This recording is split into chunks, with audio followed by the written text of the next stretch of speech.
Que era um bate-papo. Eu acho que era o protótipo de um podcast. Legal. Café com Deus é um negócio bacana pra caramba. Isso quando? Você lembra mais ou menos a época, assim? 2011. 2011. E aí eu fui recebido, inclusive, na Metodista com esse trabalho, com o Café com Deus. E achei o trabalho muito, muito interessante porque ele substituía uma escola bíblica dominical, sempre com um texto muito relevante para o entendimento da fé, mas com aplicação clara e imediata para a vida. Legal. Texto baseado em vivências, baseado no nosso dia a dia. Poxa, estacionei o carro aqui, vi uma placa, tive uma revelação. Eu escrevi aquilo ali e apoiava biblicamente. E aí eu falei, cara, isso é muito bom para ficar só dentro da igreja. Tinha acabado de chegar, atrevido, né?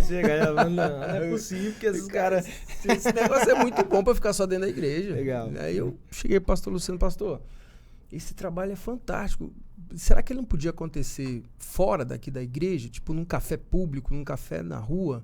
Ele, claro que pode. E se Deus está colocando essa vontade no seu coração, você vai ser responsável. Pode sim, mas vai lá e faz, né? Boa. Quem é crente sabe como é que acontece, né? Melhor coisa é aquele cara que chega dando a opinião, mas né? Não, cheio de tô dando a iniciativa. opinião, mas assim, vocês vão lá e façam. Tipo assim, será que não tem alguém que vai fazer isso, né? Tem, você. Legal. E aí, eu topei, né? Claro que submetido ao conselho do Espírito e também em unidade com minha mulher. A gente conduziu o Café com Deus por um tempão, foram 6 anos, conduzindo o Café com Deus em locais públicos. Isso ainda na Metodista? Ainda na Metodista. A gente ia para um café, por exemplo, você conhece Águas Claras, você sabe que tem um Franz Café em Águas Claras, né? A gente fez o Café com Deus lá por muito tempo, no próprio Franz Café. A gente abria, quem chegava sentava, eu pagava o café, o pão de queijo e a água. Era por minha conta. A única obrigação era sentar lá e bater um papo com a gente. Sim. Mas aí pessoas que vocês não conheciam... Pessoas que passavam na rua, pessoas que a gente não conhecia, a gente deixava o panfleto lá e a pessoa sentava, chegava. Pessoas que já tinham uma curiosidade pelo evangelho, mas não queriam necessariamente ir numa igreja, né? Queriam conhecer o que compõe uma boa parte da nossa sociedade hoje, né? É verdade. Pessoas que conhecem muitas verdades a respeito de Deus, mas não querem contato com a igreja, né? De alguma maneira, a gente conseguiu estragar o conceito de igreja para essas pessoas, né? E aí o trabalho foi acontecendo, mas a esposa do Luciano, ela é da área de RH, né, de grandes empresas multinacionais, e ela foi convidada para São Paulo para desenvolver um trabalho em São Paulo. E ele precisou acompanhá-la, né? Precisou acompanhá-la, ele também é profissional liberal, pode trabalhar de qualquer lugar. Precisou acompanhá-la e foi, e no que ele foi, a igreja recebeu um outro pastor com uma pegada totalmente diferente. E ali pra gente foi ruim, porque acabou murchando aquela comunidade, né, a ponto dela se extinguir. Ela foi atrofiando e aí se extinguiu. Nisso eu comecei a visitar outras igrejas. Não era uma comunidade muito grande, ou era? Não era muito grande não, cerca de 100 membros. Entendi. Não era muito grande. 100 e poucos membros.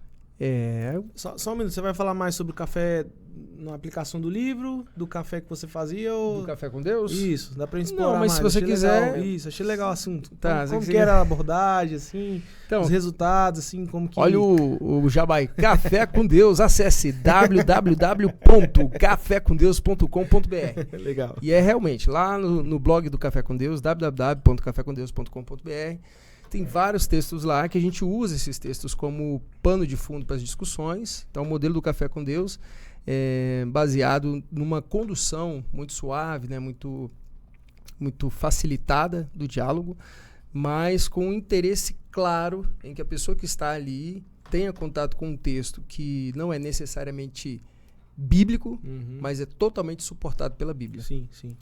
O texto acontece e eu solto uma pergunta e alguém responde, e aí o outro puxa a sua parte da reflexão, o outro traz a sua compreensão. Se a gente vê que tem alguma distorção ali de entendimento, a gente insere um pouquinho mais sob o ponto de vista da Bíblia. Mas não é uma abordagem religiosa, né? Não é uma abordagem religiosa. Não é, você só pode entrar aqui se for dessa ou daquela denominação. Tanto é que a gente fazia na rua, né? Fazia na rua, chegava quem queria. Legal. Chegava gente machucada de muitas igrejas, chegava gente que tava sentindo o frescor do evangelho, chegava gente que era... chegou muita gente ateu também, curioso com bate-papo, né? E o ateu sempre gosta daquela dessa resenha aí, o ateu, né? É isso aí. Ele gosta. E chegava, era bem-vindo também. Muitos ateus contribuíram para as reflexões, porque as perguntas são inteligentes, né? São perguntas que desafiam a gente. E aí o trabalho frutificou a ponto de, por exemplo, ter reuniões que tinha mais de 30 pessoas. Isso num café público. Cara, você sentar, montar a mesa, daqui a pouco 30 pessoas ao redor da mesa. Legal, cara. Tenho fotos lá de... E aí isso me entregava, Lucas, isso tem a ver um pouquinho com a trajetória do meu pastoreio. Isso me intrigava porque, como eu não me preparei para ser um pastor, assim como eu fiz nas outras coisas da minha vida. Me preparei para ser policial, me preparei para ser pai, me preparei para casar, me preparei para ter minha casa. As outras coisas eu fiz uma preparação dentro daquilo que eu acreditava que era necessário. Mas para o pastoreio, não. Eu não me via como pastor. Eu não me enxergava como pastor. Não tinha essa ambição, se é que eu posso dizer. Nunca passou pela cabeça? Não era uma questão para mim, isso aí. Mas, por algum motivo, as pessoas se portavam a mim como se eu fosse o pastor, né, como se eu fosse pastor daquele trabalho. Hoje eu entendo o porquê, né, claro.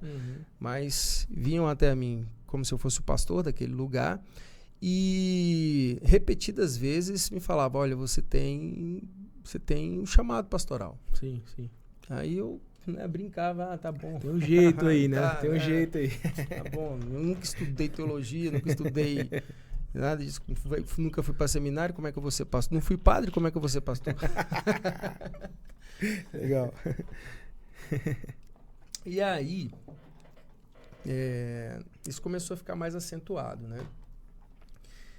E aí o Café com Deus evoluiu bastante e eu sentia necessidade de conduzir essas pessoas para uma comunidade de fé. Que eu até brincava, olha, o Café com Deus é só um cafezinho, mas você precisa das refeições principais. Legal. Você precisa do café da manhã, você precisa do almoço, precisa da janta, isso aqui é só uma degustação, só um aperitivo. Só um cafezinho. Só que a gente estava com dificuldade de encaminhar essas pessoas por uma comunidade de fé, porque a gente não estava ligada a nenhuma. E até porque é uma responsabilidade grande, né? Porque você propõe algo ali que comunica justamente por ser, eu vou usar um termo, talvez não seja exatamente esse, mas antirreligioso, né? Você não está fazendo uma proposta doutrinária, é uma proposta da Bíblia na vida, né? Exatamente. E aí você encaminha alguém para uma igreja, você corre riscos ali da pessoa frustrar a sua percepção sobre o evangelho, né? A gente está de um lado de cá falando do evangelho de maneira prática na vida e etc, e de repente ele vai para uma igreja e se depara com liturgia. É isso aí. E aí ele estranha, né? É uma desconexão ali às vezes, né? Dependendo da igreja que ele for. Exatamente. E a gente precisava de um lugar para encaminhar essas pessoas. E eu orando e pedindo para Deus que ele revelasse esse lugar, e a minha irmã me chamou para conhecer uma igreja pequenininha, uma igreja de bairro mesmo, chamada Sal da Terra.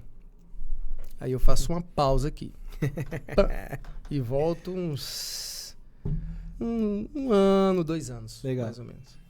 Nesse tempo, eu comecei a escutar alguns podcasts e tal, e escutava um cara muito fora da curva. Muito fora da curva. Quem será, né? Fala, rapaz, esse cara tem uma palavra desafiadora, complexa, profunda, mas eu sinto que é muito verdadeira, né? É uma palavra que em regra, te deixa desalojado de construções equivocadas que a gente vem carregando ao longo da vida, né? Te reposiciona e, sobretudo, te encoraja. Sim. Né? E é uma palavra que traz muita maturidade, um chamado à responsabilidade muito grande. Pastor Paulo Júnior. Beijo, mano querido. Beijo, te amo. Você é um cara que tem abençoado muitas pessoas. Amém.